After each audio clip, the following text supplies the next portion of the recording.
Vincent made an incredible number of self-portraits. We have 17 in our collection here at the Van Gogh Museum alone, but we know of a total of at least 35. Vincent had a hard time finding models in Paris. After all, it was an actual job and the models were used to being paid. Unable to afford models, Vincent turned to his mirror. He used himself as a model to practice painting portraits. What we often don't realize is that most of these portraits were never meant to be sold. They were, in fact, Vincent's study material. This also explains why he looks so different in each and every one of them.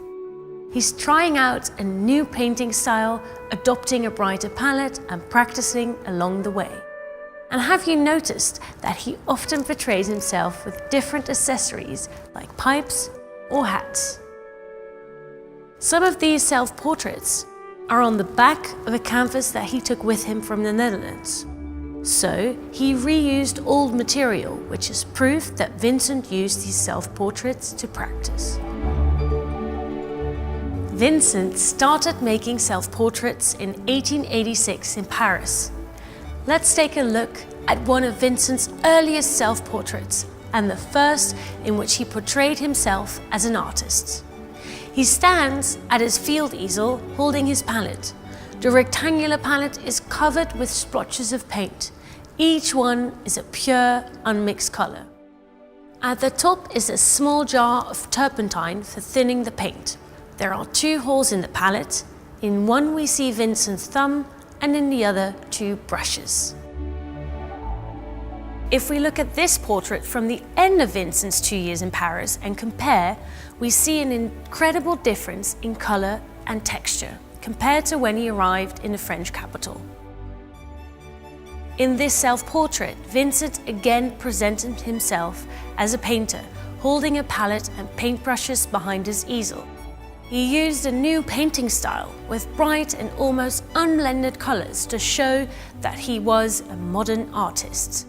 The palette contained complementary color pairs of red and green, yellow, purple, and blue and orange, precisely the colors that Vincent used for this painting.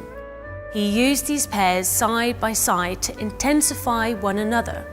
The blue of his smock, for instance, and the orange-red of his beard.